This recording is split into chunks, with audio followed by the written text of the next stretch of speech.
Ils auraient pu être amants, ils ont été amis. Pendant plus de 60 ans, Claudia Cardinal et Alain Delon ont incarné l'élégance et la passion du cinéma européen, mais derrière la caméra, ils ont choisi une autre histoire, celle d'une amitié fidèle, rare à ce niveau de gloire. Le 23 septembre 2025, la disparition de Claudia, un an seulement après celle de Delon, a résonné comme l'écho d'un pacte secret. Deux destins liés sur l'écran, deux légendes unies par le temps, quittant presque ensemble la scène du monde. Mais que savons-nous vraiment de ce lien mystérieux ?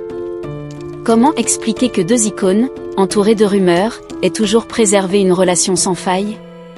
Était-ce une complicité née des blessures d'enfance, un respect forgé dans l'exigence des tournages, ou bien une reconnaissance mutuelle de leur solitude respective ?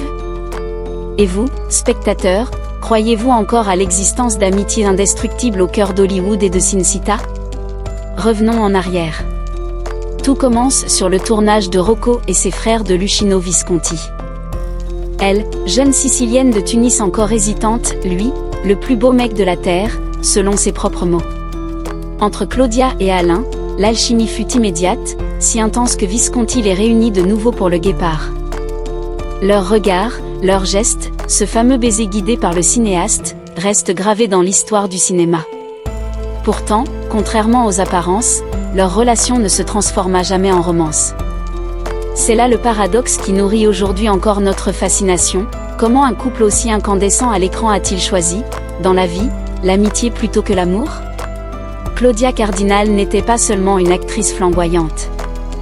Derrière son sourire, elle cachait des blessures intimes, un secret trop lourd pour être révélé. Alain Delon, lui aussi, portait ses cicatrices. Peut-être était-ce cette vulnérabilité partagée qui cimenta leur lien. Dans leur silence complice, dans leurs retrouvailles publiques, transparaissait une compréhension profonde, celle qui naît entre deux êtres marqués par la vie. Aujourd'hui, alors que la diva n'est plus, cette amitié devient le prisme à travers lequel nous pouvons relire son existence entière. En suivant le fil de sa vie, de Tunis à Paris, des triomphes au scandale, des tapis rouges aux retraites solitaires, nous découvrirons que la véritable histoire de Claudia Cardinal ne se limite pas à ses rôles mythiques. Elle se cache aussi dans les liens qu'elle a choisi de protéger, coûte que coûte, et dans l'image indélébile qu'elle a laissée aux côtés d'Alain Delon. Alors, restez avec nous. Car dans les prochaines minutes, nous allons lever le voile non seulement sur une carrière hors du commun, mais aussi sur le secret d'une relation exceptionnelle. Une relation qui, à elle seule, raconte autant que tous les films, celle d'une femme et d'un homme, deux étoiles, qui ont choisi de rester amis jusqu'à la fin. Claudia Cardinal naquit le 15 avril 1938 à Tunis, alors protectorat français. Ses parents, originaires de Trapani en Sicile, avaient quitté leur île pour chercher une vie meilleure en Afrique du Nord. L'enfance de Claudia fut baignée de soleil et de contrastes. Dans la maison familiale, on parlait le dialecte sicilien, à l'école les religieux enseignaient en français, et dans les rues animées de la Médina résonnaient les voix en arabe. Cette pluralité forgea très tôt chez la petite fille une identité partagée, toujours en équilibre entre plusieurs mondes. Son père, ingénieur des chemins de fer, incarnait la discipline et la stabilité. Sa mère, attentive et énergique, veillait à ce que rien ne manque aux enfants. Claudia avait un frère et une sœur, mais c'est elle qui se distinguait par un tempérament farouche. Les professeurs la décrivaient comme studieuse mais rebelle, refusant d'accepter une autorité qu'elle jugeait injuste. Ce regard sombre et intense, qui plus tard hypnotiserait les spectateurs du monde entier, était déjà perceptible dans les bancs de l'école. Rien pourtant ne la destinait au cinéma. Elle rêvait d'abord d'être institutrice. Elle suivait sérieusement ses cours et semblait s'orienter vers une vie simple. Mais sa beauté, mystérieuse et éclatante, attira très tôt l'attention. Les voisins, les enseignants, les passants remarquaient cette adolescente qui semblait porter un secret dans son regard. Claudia, elle, se méfiait de ses compliments. Comme si elle pressentait que sa beauté pourrait devenir à la fois une arme et une cage. À 17 ans, sa vie bascula. Victime d'une agression sexuelle, elle se retrouva enceinte. Dans une société conservatrice, une telle situation équivalait à un désastre. En 1950, être une jeune mère célibataire signifiait être rejetée, condamnée à la honte. Claudia mit pourtant au monde un fils, Patrick, qu'elle aima profondément mais qu'elle dut cacher. Officiellement, il devint le frère cadet de l'actrice. Pendant des années, elle supporta ce mensonge douloureux, observant son enfant grandir derrière le voile d'une identité inventée. Ce secret marqua à jamais son caractère. Claudia devint méfiante, déterminée à ne jamais dépendre de personne. Elle savait ce que signifiait perdre le contrôle de son destin et se jura de ne plus jamais subir pareille dépossession. C'est dans cette épreuve que naquit sa soif d'indépendance, la même qui plus tard la poussa à refuser les contrats contraignants d'Hollywood pour garder sa liberté. Ses premiers pas vers le cinéma furent presque accidentels.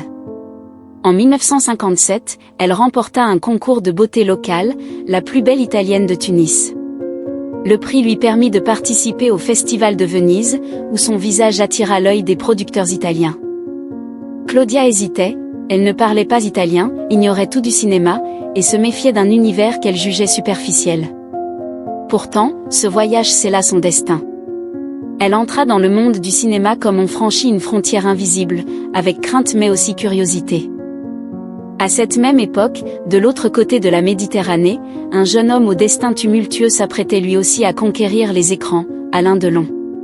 Lui aussi portait les blessures d'une enfance cabossée, marquée par l'abandon et la solitude.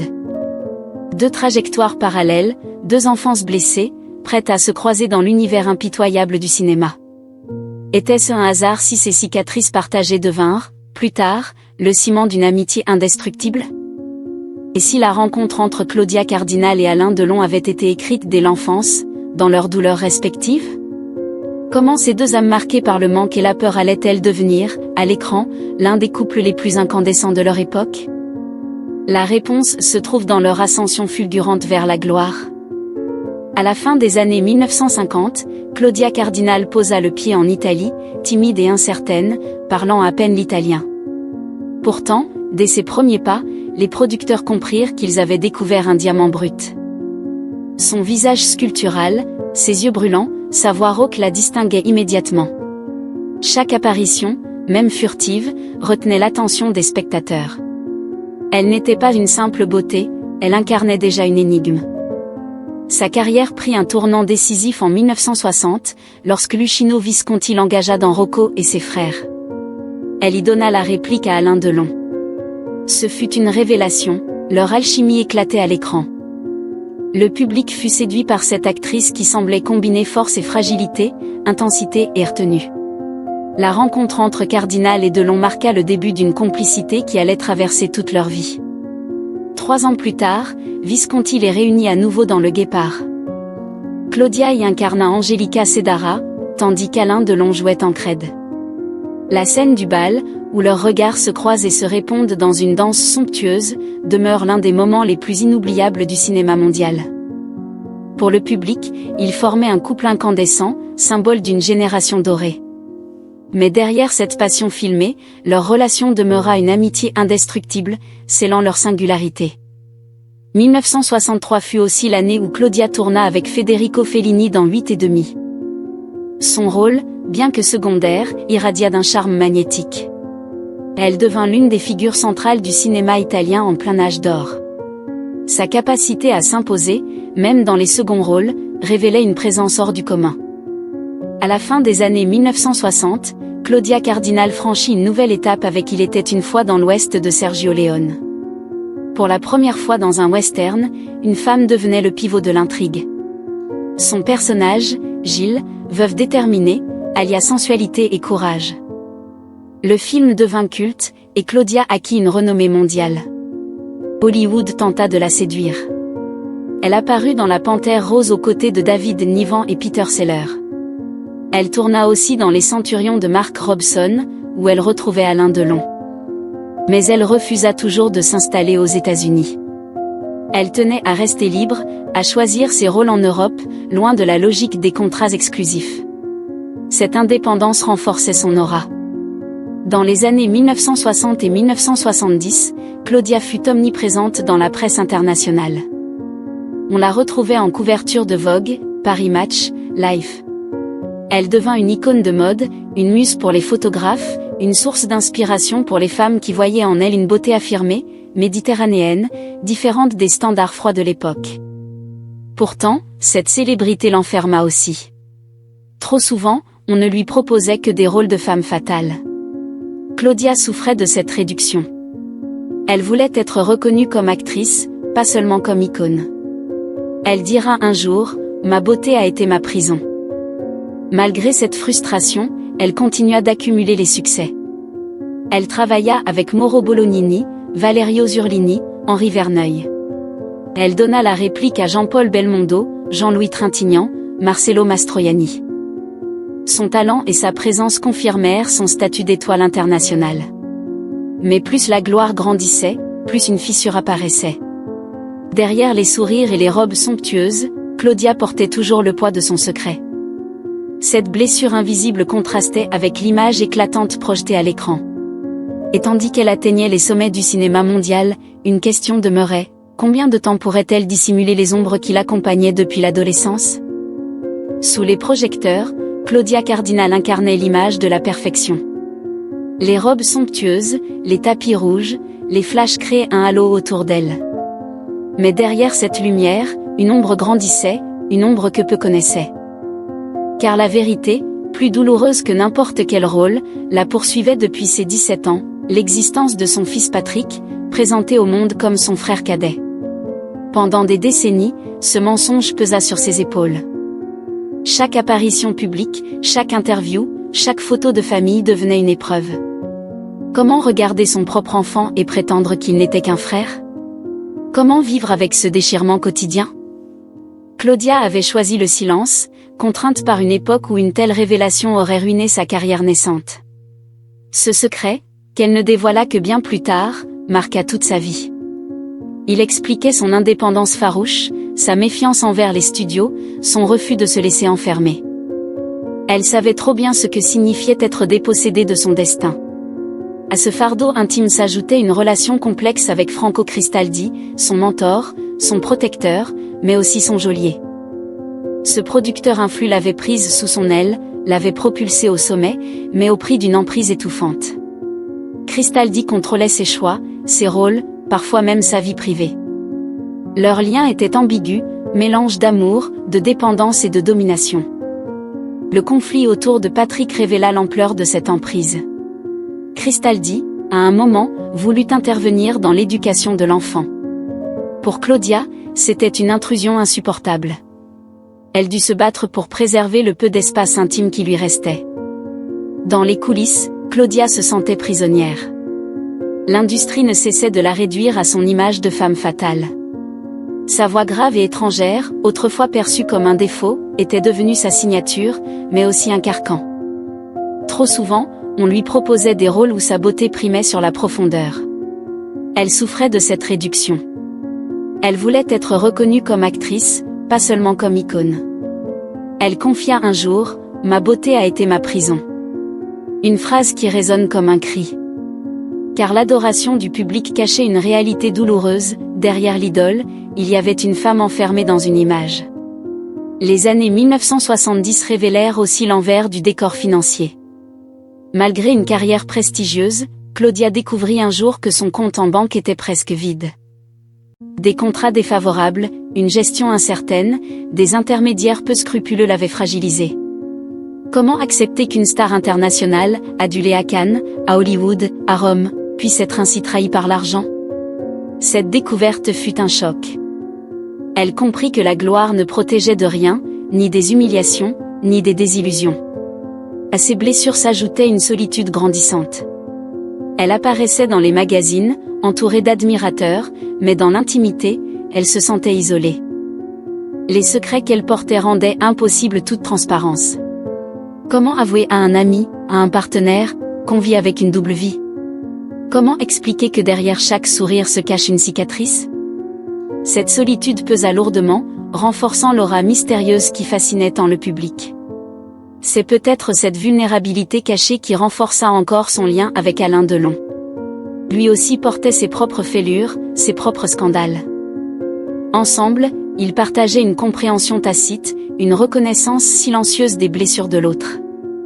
Leur amitié trouvait sa force dans ce terrain commun, là où la douleur se transformait en complicité. Claudia, malgré tout, continua à avancer. Elle fit de sa douleur une force, de son indépendance une arme. Mais les démons restaient là, tapis dans l'ombre. Sous les feux de la rampe, elle incarnait la diva inaccessible. Dans la solitude de ses nuits, elle redevenait l'adolescente marquée par un drame trop lourd à porter. Alors, spectateur, que reste-t-il quand la beauté devient une prison? Que vaut la gloire lorsqu'elle s'accompagne de secrets insoutenables? Derrière la légende, n'y avait-il pas surtout une femme brisée qui, à force de volonté, apprit à survivre à sa propre histoire? Au début des années 1980, Claudia Cardinal comprit que la gloire, si éclatante soit-elle, n'était pas éternelle. Elle avait connu les triomphes, les festivals, les couvertures de magazines, mais elle ressentait désormais le besoin de s'éloigner de la frénésie. Contrairement à d'autres actrices qui s'accrochaient désespérément à des rôles secondaires pour rester visibles, elle choisit de ralentir, de privilégier sa dignité plutôt que la course à la notoriété. Elle se tourna alors davantage vers le théâtre et la télévision. Ses apparitions sur grand écran devinrent plus rares, mais chacune portait la marque d'un choix réfléchi. Claudia voulait donner à voir une femme mûre, complexe, bien loin de la simple icône glamour. Elle savait que l'industrie, obsédée par la jeunesse, offrait peu de place aux actrices vieillissantes. Mais elle accepta ce risque, préférant l'authenticité à la compromission. En 1999, elle fit un geste fort, elle adopta la nationalité française. Paris, où elle s'était installée depuis longtemps, devint sa ville d'appartenance. Dans les rues de la capitale, elle pouvait marcher presque incognito, savourant une liberté qu'elle n'avait jamais connue dans ses années de gloire. Mais pour les cinéphiles, elle restait éternellement la Cardinal. Loin des caméras, elle trouva une nouvelle mission, s'engager. Devenue ambassadrice de bonne volonté de l'UNESCO, elle défendit les droits des femmes, dénonça les violences et prôna l'égalité. Derrière la star se révélait une militante, discrète mais déterminée. Son parcours, marqué par les épreuves, faisait d'elle un témoin crédible de la nécessité pour les femmes de conquérir leur autonomie. Avec le temps, Claudia préféra la tranquillité de sa maison de Nemours, au sud de Paris. Entourée de souvenirs, de photos jaunies, de quelques proches fidèles, elle vivait loin des projecteurs. Ceux qui l'ont visitée racontent une femme chaleureuse mais mélancolique, partageant volontiers ses anecdotes de cinéma, mais laissant parfois transparaître une nostalgie profonde. Pourtant, son amitié avec Alain Delon resta un fil conducteur. Ils se retrouvèrent à des moments clés, après les Césars en 1995, au Festival de Marrakech en 2003, à Cannes en 2020 pour la projection restaurée du Guépard. Chaque fois, le public les acclama, comme pour revivre un instant l'âge d'or. Dans ces retrouvailles, on voyait deux êtres fatigués mais complices, liés par une mémoire commune que rien ne pouvait briser. Les dernières années furent marquées par la fragilité de son corps. Ses apparitions publiques devinrent rares, presque symboliques. Chaque fois, les applaudissements résonnaient comme une tentative de retenir une étoile déjà en train de s'éteindre. Claudia répondait par un sourire, mélange de gratitude et de tristesse. Elle savait que le temps faisait son œuvre, mais elle avait la certitude que son image lui survivrait. Et vous, spectateurs, que reste-t-il d'une légende lorsque les projecteurs s'éteignent? La gloire d'hier peut-elle apaiser la solitude d'aujourd'hui? Dans le silence de Nemours, Claudia Cardinal méditait ces questions, laissant à chacun le soin d'y trouver sa propre réponse. Car bientôt viendrait le dernier acte, celui où la vie cède la place à la mémoire, et où une étoile devient éternelle. Le 23 septembre 2025, Claudia Cardinal s'est éteinte à Nemours, dans une maison discrète au sud de Paris. Elle avait 87 ans.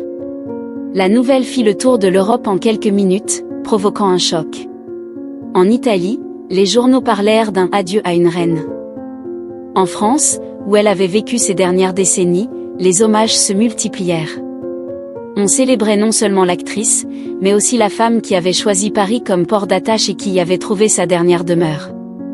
Ces funérailles se déroulèrent dans une grande sobriété, loin des caméras.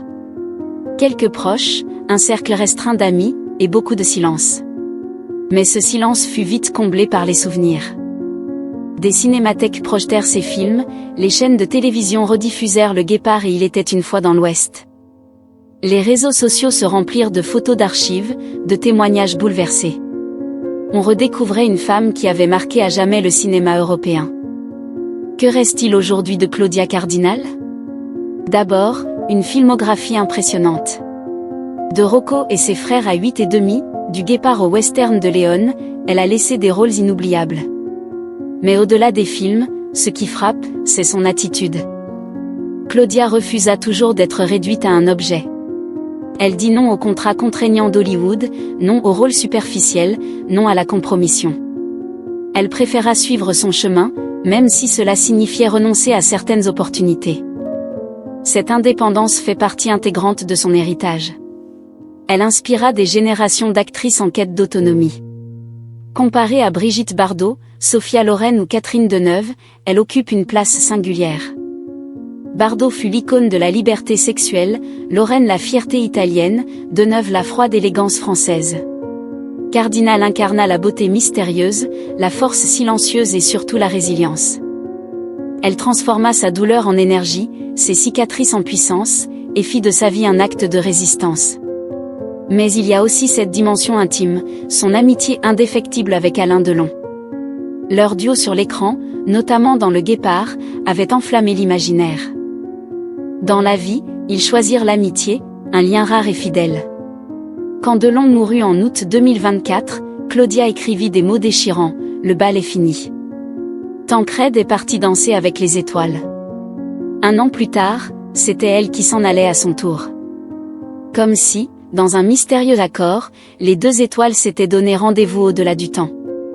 Leur histoire commune, faite de complicité et de respect, restera l'un des plus beaux chapitres de la mémoire cinématographique. Aujourd'hui encore, quand on revoit la scène du bal du Guépard, le sourire d'Angélica et le regard de Tancrède, on ne peut s'empêcher de penser à ce lien qui dépasse la fiction. Claudia et Alain ne furent jamais amants, mais ils furent quelque chose de plus rare, des amis pour la vie. Et c'est peut-être là, dans cette fidélité, que réside la véritable beauté de leur légende. Claudia Cardinal est partie, mais elle n'a pas disparu. Elle vit dans ses films, dans les souvenirs de ceux qui l'ont admirée, et dans les cœurs de ceux qui découvrent encore aujourd'hui son mystère. Car une étoile ne s'éteint jamais vraiment, elle continue de briller dans la mémoire de ceux qui la regardent. Et vous, spectateurs, quel souvenir garderez-vous de Claudia Cardinal? Son sourire éclatant, ses yeux de braise, ses rôles mythiques ou cette amitié indestructible avec Alain Delon? Partagez votre émotion. Car c'est ainsi que naissent les légendes éternelles, dans la mémoire de ceux qui refusent d'oublier.